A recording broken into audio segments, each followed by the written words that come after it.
السلام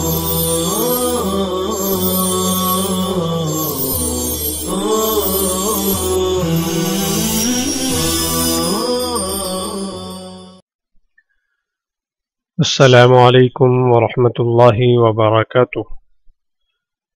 عزیز طلباء کرام اور سامعین، ہمارا سبق چل رہا ہے فصل فی کیفیت الاستنجاء، جس کے تحت ہم استنجا کا مکمل طریقہ اور ترتیب پڑھ اور سیکھ رہے ہیں۔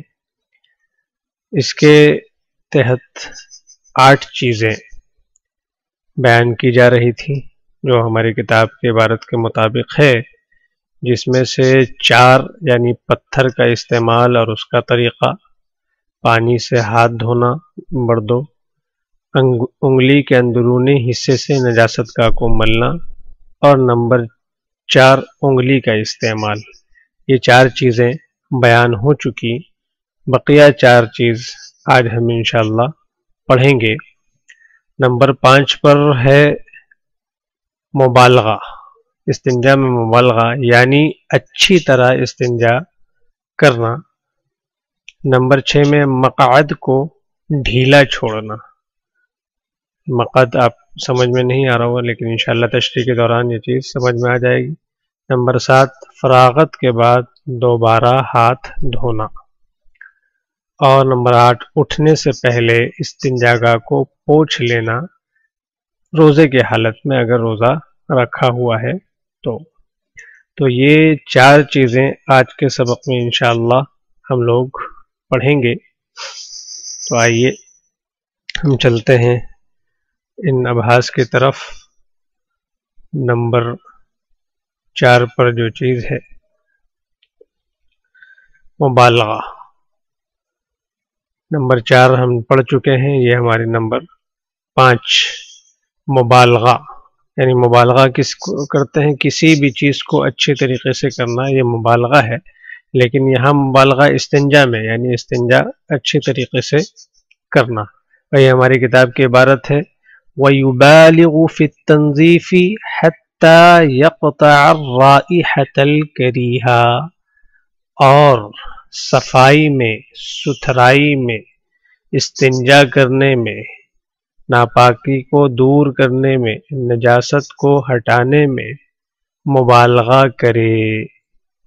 کتنا مبالغہ کرے؟ تو اس کے بتا دیا حتی یقطع الرائحة الکریہہ، یہاں تک کہ بدبو بالکل ختم ہو جائے۔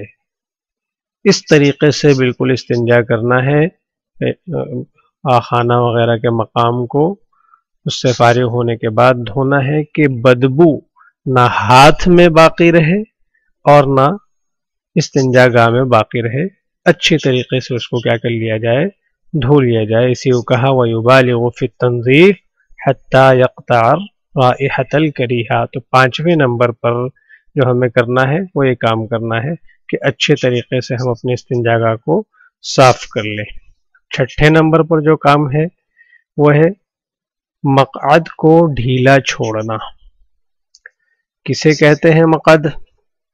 مقعد یہ اصل میں قعدہ سے ہے، اس کے معنی بیٹھنے کے ہوتے ہیں قعدہ کے، اور مقعد کہتے ہیں جس کے سہارے ہم بیٹھتے ہیں، یعنی ہمارے جسم کا وہ حصہ کہ جب ہم بیٹھیں، کرسی پر بیٹھیں، زمین پر بیٹھیں یا سیٹ پر بیٹھیں، کسی بھی چیز پر ہم بیٹھیں تو ہمارا جو حصہ زمین سے لگتا ہے اسے، یا جس چیز پر ہم بیٹھ رہے ہیں اس سے لگتا ہے، اسے مقعد کہا جاتا ہے، جسے ہم اردو میں سرین کہتے ہیں۔ یہ مہذب لفظ ہے، غیر مہذب لفظ ہم یہاں استعمال نہیں کرتے۔ مقعد تو آپ سمجھ گئے کہ بیٹھنے میں، بیٹھنے کی جگہ سے جو حصہ لگتا ہے اسے مقعد کہا جاتا ہے۔ وفی ارخاء المقعدۃ ان لم یکن صائما، اصل میں واو کے بعد یہاں پر یبالغو ہے، ویبالغو جو پیچھے گزرا، اور مبالغہ کرے مقعد کو ارخاء ڈھیلا چھوڑنے میں، ان لم یکن صائما اگر روزے دار نہ ہو تو، یہاں پر ایک بہت اہم بحث اس کے تحت آپ سمجھیں گے. رمضان میں آپ بہت سارے ایسے مسائل سنتے ہوں گے، دیکھتے ہوں گے، اور بہت سارے بیچ میں لوگ پوچھتے بھی ہیں کہ استنجا کی حالت میں کیا ہے روزہ ٹوٹ جاتا ہے، استنجا کرنے سے روزہ ٹوٹ جاتا ہے. کئی لوگوں کا بیان آتا ہے، ہمارے بھائیوں کا، کہ پانی وغیرہ کا استعمال نہیں آتا ہے تو اس سے روزہ ہمارا کیا ہوتا ہے، ٹوٹ جاتا ہے. روزہ کیسے ٹوٹتا ہے، کیوں ٹوٹتا ہے؟ اتنا آسان نہیں ہے روزہ ٹوٹنا. یہ جو مسئلہ ہے اسی سے اس کا تعلق ہے کہ مقعد کو جو ڈھیلا چھوڑنا ہے، تو یہ ڈھیلا چھوڑنا کس وجہ سے؟ اپنے اس حصے کو جب ہم کیا ڈھیلے سے چھوڑیں گے تو صفائی، یعنی پیٹ میں جو نجاست ہے، گندگی ہے، ناپاکی کے شکل میں اور نجب کے شکل میں جو پاخانہ ہے، وہ کیا ہو جائے گا، آرام سے نکل جائے گا. اس لیے کہا کہ اسے ڈھیلا کر دے تاکہ اجابت صحیح سے ہو جائے اور وہ فریش ہو جائے، فارغ ہو جائے. اور علم یکن صائمن، لیکن کیا کہہ رہے ہیں کہ اگر روزے دار نہ ہو، اس لیے کہ یہاں پر روزے کا کیا اس سے تعلق استنجا سے؟ اس لیے کہ روزے میں ایسا مسئلہ ہے کہ اگر پانی انسان کے جو منافذ ہیں، یعنی انسان کے بدن میں جو سوراخ ہے، جیسے منہ، ناک، کان، پیشاب اور پاخانہ سوراخ، ان کے ذریعے سے اگر کوئی چیز پیٹ میں پہنچ جاتی ہے، لیکوڈ ہو، تو روزہ ٹوٹ جاتا ہے.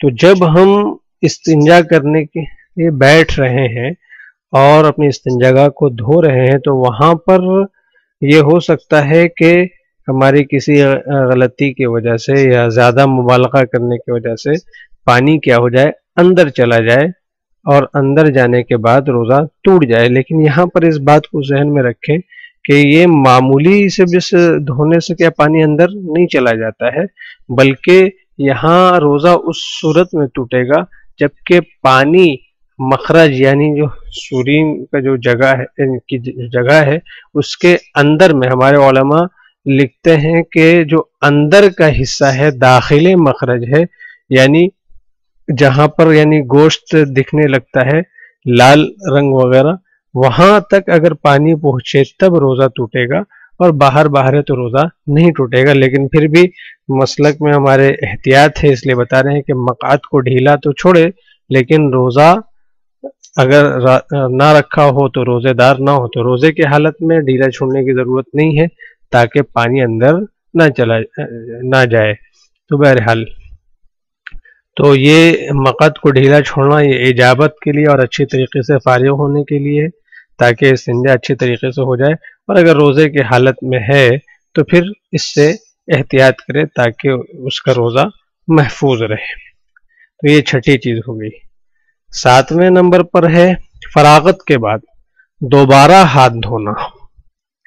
بار بار دیکھ رہے ہیں یہاں پر ہاتھ دھونے کو بتا رہے ہیں، اس لیے کہ جب اس نے استنجا کیا، پاخانہ کے مقام کو دھویا، تو ہاتھ میں کہیں پر نجاست لگے ہونے کا قوی امکان ہے کہ بھائی نجاست کہیں پر لگی ہوگی. اس لیے کیا کہا کہ دوبارہ پھر سے کیا کرے، ہاتھ دھوئے. اسی کو بتایا فَإِذَا فَرَغَ، جب دھونے سے فارغ ہو جائے، استنجاگاہ کو دھونے سے فارغ ہو جائے، غسل يَدَهُ ثانيا، ایک بار تو پتھر، اولن کہاں پہ آیا کہ پتھر، ٹوائلٹ پیپر وغیرہ ایسی چیزوں کے استعمال کے بعد جب پانی سے استنجا کرنے لگے تو استنجا کرنے سے پہلے ہاتھ دھو لے، اور پھر یہاں پر جب پانی کے استعمال سے فارغ ہو جائے تو پھر دوبارہ ہاتھ ایک بار اچھے طریقے سے پھر سے دھو لے. تو یہ 7ویں نمبر پر یہ کام ہمیں کرنا ہے. فَإِذَا فَرَغَ غَسَلَ يَدَهُ ثَانِيًا. اس کے بعد اٹھنے سے پہلے استنجاگاہ کو پوچھ لینا. اٹھنے سے پہلے استنجاگاہ کو پوچھ لینا. اسی کو بتایا فَإِذَا فَرَغَ غَسَلَ يَدَهُ ثَانِيًا وَنَشَفَ مقعدته قبل القیام اذا كان صائما. وہاں پر کیا تھا کہ مقعد کو ڈھیلا چھوڑنے میں مبالغہ کرنا ہے، لیکن اگر روزہ نہ رکھا ہو تو، اگر روزہ رکھا ہو تو مبالغہ نہیں کرنا ہے، اور یہ جو عمل ہے یہ روزے کی حالت میں ہے۔ وہ جو عمل تھا 7 نمبر پر جو عمل تھا، یعنی ارخائے مقد کا، مقد کو ڈھیلا چھوڑنے کا جو عمل تھا، تو اس کا تعلق اس صورت میں تھا جبکہ وہ روزے سے نہیں ہے، لیکن اس کا جو تعلق ہے، یہ 6 نمبر پہ جو چیز بیان کیا وہ فی ارخاء المقد، اس کا تعلق روزہ نہ ہونے کی حالت میں تھا، اور اس کا جو تعلق ہے جو ہم پڑھ رہے ہیں 8ویں نمبر پر، اس کا تعلق روزہ ہونے کی حالت سے ہے۔ یعنی روزے کی حالت میں اگر کوئی شخص کیا استنجا کر رہا ہے، ظاہر سی بات ہے کہ بشر ہے تو چاہے روزہ کی حالت ہو یا غیر روزہ کی حالت ہو، اس کو روزے کی حالت میں بھی اپنی اس بشری تقاضے کے لیے جانا پڑے گا جو انسان کے ساتھ لگی ہوئی ہے۔ تو جب اس میں استنجا سے فارغ ہو جائے، فَإِذَا فَرَغَ غَسَلَ يَدَهُ ثَانِيًا، اپنے ہاتھ کو دوبارہ دھوئے، وَنَشَفَ مَقْعَدَتَهُ قَبْلَ الْقِيَامِ، اور کھڑے ہونے سے پہلے اپنے مقعد کو پوچھ لے، اذا کان صائما، جبکہ وہ روزے سے ہو، اس لیے کہ جب وہ کھڑا ہوگا اور استنجا کرنے کی وجہ سے جو پانی وہاں رہ گیا ہے، پانی کے اثرات جو رہ گئے ہیں، تو گمان ہے کہ جب وہ کھڑا ہو اور وہ پانی اندر چلا جائے اور اس کا روزہ خراب ہو جائے۔ اس وجہ سے کیا کہا کہ روزے کی حالت میں ہے تو ٹوائلٹ پیپر وغیرہ سے یا کوئی کپڑے وغیرہ سے کیا کر لے، اٹھنے سے پہلے، کھڑے ہونے سے پہلے، اس لیے کھڑا ہو جائے گا تو پھر پانی اندر چلا جائے گا اگر ہے تو، لیکن یہ اس کو کوئی یہ نہ سمجھے کہ بالکل پانی چلا ہی جاتا ہے اور کسی نے پوچھا نہیں تو روزہ ٹوٹ جائے گا۔ اس لیے کہ روزہ اس حالت میں ٹوٹے گا جبکہ پانی اندر، داخل مخرج اندر تک جب پانی پہنچے، جب روزہ کیا ہوگا ٹوٹے گا۔ لیکن یہاں پر احتیاط بتا رہے ہیں، روزے کی حالت میں کیا کرے، اپنے مقعد کو کھڑے ہونے سے پہلے پوچھ لے، کسی بھی چیز سے، ٹوائلٹ پیپر وغیرہ سے پوچھ لے، کسی کپڑے سے پوچھ لے۔ علماء نے یہ کہا ہے کہ اگر کوئی چیز نہ ہو تو اپنے ہتھیلی ہی کو کیا کر لے، دوبارہ وہاں پر مار لے اور ہتھیلی کے ذریعے سے پانی کو خشک کر لے۔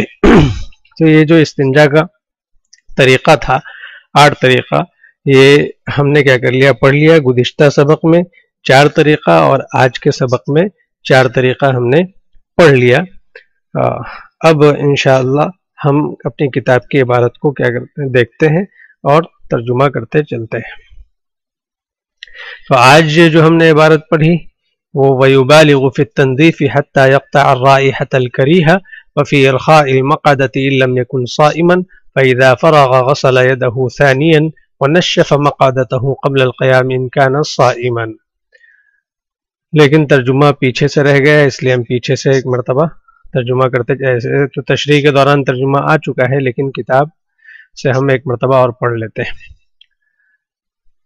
فصل فی کیفیت الاستنجاء، یہ فصل استنجا کی کیفیت اور طریقے کے بیان میں ہے۔ وکیفیت الاستنجاء ان یمسح بالحجر الاول من جہت المقدم الى خلف، یہ دیکھیے پتھر یعنی ٹیشو پیپر وغیرہ سے استنجا کا طریقہ یہ ہے کہ مرد پہلے پتھر سے آگے کے جانب سے پیچھے کے جانب پوچھے گا، وبالثانی من خلف الى قدام، اور دوسرے پتھر یا ٹیشو پیپر وغیرہ سے پیچھے سے آگے کے جانب پوچھے گا، وبالثالث من قدام الى خلف، اور تیسرے سے آگے کے جانب سے پیچھے کی طرف جائے گا۔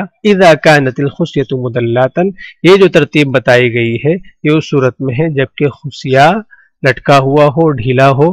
خصیہ بتا دیا گیا آپ لوگوں کو کہ مرد کے ذکر کے نیچے جو تھیلی ہوتی ہے اس کو کیا کہتے ہیں، تھیلی نما جو چیز ہوتی ہے اس کو کیا کہتے ہیں، خصیہ کہتے ہیں، جس کو اردو میں فوطا وغیرہ کہا جاتا ہے۔